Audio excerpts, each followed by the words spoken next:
नमस्कार दोस्तों, स्वागत है आप सभी का आपके अपने YouTube channel Shyam class study में। प्यारे दोस्तों, आज के इस वीडियो में आपको आरआरबी एनटीपीसी भर्ती परीक्षा 2024 के लिए जीके जीएस के अति महत्वपूर्ण प्रश्न कराने वाला हूं, क्योंकि मैंने आपके लिए लगातार पीवाईक्यू प्रश्नों की सीरीज स्टार्ट कर दी है, जो आपके एग्जाम के लिए सबसे ज्यादा महत्वपूर्ण होने वाले हैं। और ये जो 40 प्रश्न है, ये आपके परीक्षा पैटर्न पर आधारित हैं। तो वीडियो को शुरू से लेकर के एंड तक आपको फुल वॉच करना है। वीडियो पसंद आए तो वीडियो को लाइक कीजिएगा। चैनल को सब्सक्राइब नहीं कर रखा होगा तो चैनल को आप लोग जरूर सब्सक्राइब कर लीजिएगा। तो पर चलिए शुरू करते हैं। तो पहला प्रश्न है आपके सामने कि ला लीगा ट्रॉफी किस खेल से संबंधित है? तो कौन से खेल से संबंध रखती है ला लीगा ट्रॉफी? इसका जो संबंध है वो फुटबॉल से है। एक का ए ऑप्शन करेक्ट आंसर है, हो जाएगा।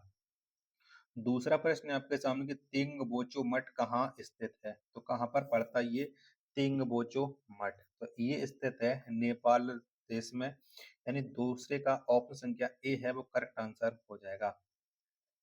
तीसरा प्रश्न है आपके सामने कि विश्व का सबसे पुराना टेनिस टूर्नामेंट कौन सा है? तो विश्व का जो सबसे पुराना टेनिस टूर्नामेंट आपको बताना है, तो ये है आपका विंबलडन, यानी 3 का बी ऑप्शन राइट आंसर है, हो जाएगा।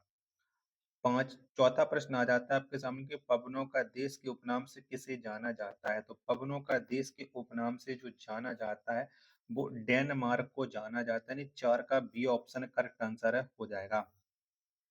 अगला प्रश्न संख्या 5 है आपके सामने कि यस बैंक के संस्थापक कौन थे? तो यस बैंक इसके जो संस्थापक थे वो थे राणा कपूर, यानी 5 का डी ऑप्शन राइट आंसर है, हो जाएगा।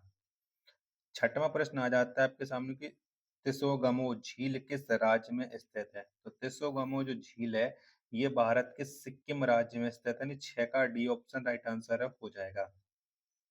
सातवां प्रश्न है आपके सामने कि भारतीय कम्युनिस्ट पार्टी का गठन किस वर्ष हुआ था? तो इसका जो गठन हुआ था कम्युनिस्ट पार्टी का वो 1925 में हुआ था, यानी 7 का सी ऑप्शन है वो करेक्ट आंसर है, हो जाएगा। आठवां प्रश्न आ जाता है कि आदि कैलाश पर्वत किस राज्य में स्थित है? तो आदि कैलाश पर्वत ये जो स्थित है वो उत्तराखंड राज्य में स्थित है। 8 का ए ऑप्शन है वो राइट आंसर है, हो जाएगा। चलिएगा, नौवां प्रश्न आ जाता है आपके सामने कि चमेरा बांध किस नदी पर बनाया गया है? तो चमेरा बांध ये रावी नदी पर बनाया गया है। 9 का सी ऑप्शन करेक्ट आंसर है, हो जाएगा। 10वां प्रश्न है आपके सामने कि श्रीलंका का राष्ट्रीय खेल कौन सा है? तो श्रीलंका का जो राष्ट्रीय खेल है वो वॉलीबॉल है। ए ऑप्शन करेक्ट आंसर है, हो जाएगा।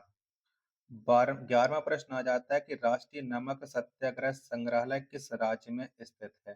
तो राष्ट्रीय नमक सत्याग्रह संग्रहालय ये गुजरात राज्य में है। ए ऑप्शन करेक्ट आंसर है, हो जाएगा। 12वां प्रश्न है आपके सामने की वरासय की संधि किस वर्ष हस्ताक्षरित हुई थी? तो कब हुई थी वरासय की संधि पर हस्ताक्षर? 12 का आंसर आपको बताना, तो ये 1919 में हुए थे। 12 का डी ऑप्शन करेक्ट आंसर है, हो जाएगा। 13वां प्रश्न है आपके सामने कि दूध सागर जलप्रपात किस राज्य में स्थित है? तो दूध सागर जो जलप्रपात है ये गोवा में स्थित है। 13 का बी ऑप्शन करेक्ट आंसर है, हो जाएगा। 14वां प्रश्न आ जाता है कि बंगाल टाइगर को किस वर्ष राष्ट्रीय पशु स्वीकार किया गया था? तो कब स्वीकार किया गया था? तो इसे 1972 में बंगाल टाइगर को राष्ट्रीय पशु स्वीकार किया गया है। 14 का सी ऑप्शन है वो करेक्ट आंसर है, हो जाएगा। अगला प्रश्न पे संख्या आपके सामने 15 है आपके सामने की तवांग मठ किस राज्य में अवस्थित है? तो कौन से राज्य में ये तवांग मठ है? 15 का आंसर आपको बताना है, तो ये अरुणाचल प्रदेश में स्थित है। 15 का बी ऑप्शन करेक्ट आंसर हो जाएगा। 16वां प्रश्न आ जाता है कि राज्यसभा के पहले अध्यक्ष कौन थे? तो कौन थे ये आपको बताना है। और वीडियो आपको पसंद आ रही होगी तो प्लीज वीडियो को आप लोगों को लाइक जरूर करना है। चैनल को सब्सक्राइब नहीं कर रखा होगा तो चैनल को आप लोग जरूर सब्सक्राइब कर लीजिएगा। तो आपको बताना था कि राज्यसभा के पहले अध्यक्ष कौन थे। चारों ऑप्शन आपकी स्क्रीन पर शो हो रहे हैं, तो ये थे S Radha Krishnan. A option right answer है, हो जाएगा। चलिएगा, अगला प्रश्न प्रश्न संख्या 17 है कि चालुक्य वंश की सबसे पुरानी राजधानी कौन सी थी? बताओ कौन सी थी? तो चालुक्य वंश की जो सबसे पुरानी राजधानी थी वो बादामी थी, यानी 17 का ए ऑप्शन राइट आंसर है हो जाएगा। 18वां प्रश्न आ जाता है कि ज्वाला गट्टा किस खेल से संबंधित है? तो कौन से खेल से ज्वाला गट्टा का संबंध है? तो इनका जो संबंध है वो बैडमिंटन से है। 18 का बी ऑप्शन है करेक्ट आंसर है हो जाएगा। 19वां प्रश्न है आपके सामने कि हम्बनटोटा बंदरगाह कहाँ में स्थित है? तो कहाँ पर है ये हम्बनटोटा बंदरगाह? तो ये श्रीलंका में स्थित है। 19 का ए ऑप्शन है करेक्ट आंसर है हो जाएगा। 20वां प्रश्न है आपके सामने कि मुरलेन राष्ट्रीय उद्यान किस राज्य में स्थित है? तो मुरलेन जो राष्ट्रीय उद्यान है ये मिजोरम राज्य में स्थित है। 20 का बी ऑप्शन है करेक्ट आंसर है हो जाएगा। 21वां प्रश्न है आपके सामने कि छत्तीसगढ़ राज्य का स्थापना दिवस किस तिथि को मनाया जाता है? तो कब मनाते हैं? तो छत्तीसगढ़ राज्य का जो स्थापना दिवस है वो 1 नवंबर को मनाया जाता है, यानी एक का सी ऑप्शन है करेक्ट आंसर है हो जाएगा। 22वां प्रश्न है आपके सामने कि भारत के कितने राज्यों में द्विसदनीय विधानमंडल है? तो कितने राज्यों में है? तो भारत के टोटल 6 राज्यों में द्विसदनीय विधानमंडल है। 22 का सी ऑप्शन करेक्ट आंसर है हो जाएगा।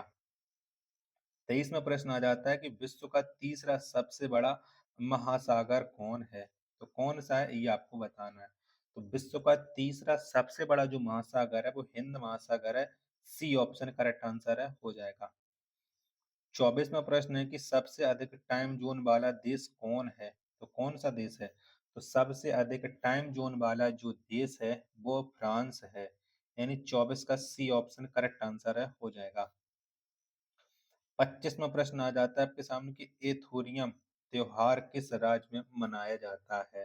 तो एथोरियम त्योहार है ये मिजोरम राज्य में मनाया जाता है। 25 का डी ऑप्शन करेक्ट आंसर है हो जाएगा। 26वां प्रश्न है आपके सामने कि उत्तर प्रदेश के बाद सर्वाधिक लोकसभा सीटों वाला राज्य कौन है? तो उत्तर प्रदेश के बाद दूसरा कौन सा राज्य है जहां पर सबसे ज्यादा लोकसभा की सीटें हैं? तो वो राज्य है महाराष्ट्र। 26 का बी ऑप्शन करेक्ट आंसर है हो जाएगा। 27वां प्रश्न आ जाता है कि माई कंट्री माई लाइफ पुस्तक के लेखक कौन है? तो माई कंट्री माई लाइफ इस पुस्तक के जो लेखक हैं वो एल के आडवाणी हैं, यानी 27 का बी ऑप्शन करेक्ट आंसर है हो जाएगा। 28वां प्रश्न है आपके सामने कि हिंदू विधवा पुनर्विवाह अधिनियम किस वर्ष लागू हुआ था? तो ये कब लागू हुआ था? तो ये 1856 में लागू हुआ था। 28 का ए ऑप्शन है वो करेक्ट आंसर है हो जाएगा। 29वां प्रश्न आ जाता है कि बांग्लादेश किस वर्ष तक पाकिस्तान का हिस्सा रहा था? तो ये कब तक रहा था? 29 का आंसर आपको बताना है। तो ये 1971 तक रहा था बांग्लादेश पाकिस्तान का हिस्सा। 29 का बी ऑप्शन आप राइट आंसर हो जाएगा। वीडियो पसंद आई होगी तो वीडियो को आप लोगों ने लाइक कर रखा होगा तो लाइक कर नहीं कर रखा हो लाइक कर दीजिएगा, और चैनल को सब्सक्राइब नहीं किया होगा तो प्लीज चैनल को आप लोग जरूर सब्सक्राइब कर लीजिएगा। वीडियो को अपने दोस्तों के पास ज्यादा से ज्यादा शेयर कीजिएगा।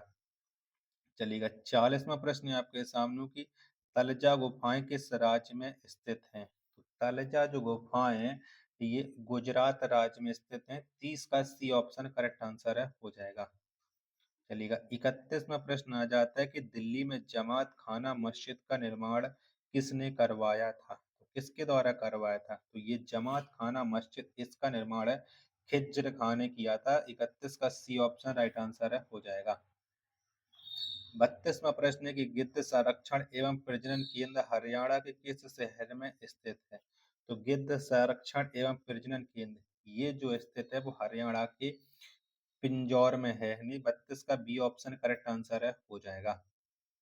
33वां प्रश्न 1978 में भारत के प्रधानमंत्री कौन थे? तो 1978 में जो भारत के प्रधानमंत्री थे वो मोरारजी देसाई थे, यानी 33 का बी ऑप्शन राइट आंसर है हो जाएगा।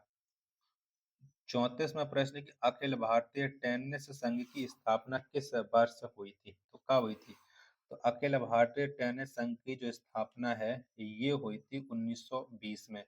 34 का सी ऑप्शन करेक्ट आंसर है हो जाएगा। 35वां प्रश्न आ जाता है कि धौलागिरी शिखर किस देश में स्थित है? तो कौन से देश में स्थित है? तो धौलागिरी जो शिखर है ये नेपाल में स्थित है। 35 का बी ऑप्शन करेक्ट आंसर है हो जाएगा। 36वां प्रश्न कि हिल पैलेस संग्रहालय किस राज्य में स्थित है? तो हिल पैलेस जो संग्रहालय है ये केरल में है, यानी 36 का ए ऑप्शन करेक्ट आंसर है, हो जाएगा। 37वां प्रश्न है आपके सामने कि महाराजा धीराज की उपाधि धारण करने वाला प्रथम गुप्त सम्राट कौन था? तो पहला जो गुप्त सम्राट था वो चंद्रगुप्त प्रथम था, यानी 37 का ए ऑप्शन करेक्ट आंसर है, हो जाएगा। 38वां प्रश्न है आपके सामने कुलिक पक्षी अभ्यारण्य किस राज्य में स्थित है? तो कुलिक पक्षी अभ्यारण्य ये पश्चिम बंगाल में है। 38 का सी ऑप्शन करेक्ट आंसर है, हो जाएगा। 39वां प्रश्न है आपके सामने कि प्यूर्टो रिको खाई किस महासागर में अवस्थित है? तो ये कौन से महासागर में पड़ती है? तो ये पड़ती है अटलांटिक महासागर में। सी ऑप्शन करेक्ट आंसर हो जाएगा। 40वां प्रश्न है आपके सामने कि प्रधानमंत्री जीवन ज्योति योजना किस वर्ष शुरू की गई थी? तो ये जीवन ज्योति योजना है ये 2015 से शुरू की गई थी। 40 का सी ऑप्शन करेक्ट आंसर है, हो जाएगा। 41वां प्रश्न है आपके सामने कि डुगोंग किस राज्य या केंद्र शासित राज्य का राष्ट्रीय पशु है? तो ये कहाँ का है डुगोंग? तो ये जो राष्ट्रीय पशु है ये अंडमान निकोबार का है। 41 का सी ऑप्शन है वो करेक्ट आंसर है, हो जाएगा। 42वां और अंतिम प्रश्न आज के इस प्रैक्टिस सेट का कि लक्ष्मी नारायण शास्त्री का संबंध किस नृत्य शैली से है? तो इनका जो संबंध है वो कुचिपुड़ी से है। 42 का ए ऑप्शन है वो राइट आंसर है, हो जाएगा। आशा करता हूँ कि आपको ये वीडियो पसंद आई होगी। तो वीडियो को आप लोग लाइक कीजिएगा। चैनल को सब्सक्राइब नहीं कर रखा होगा तो चैनल को आप लोग जरूर सब्सक्राइब कर लीजिएगा।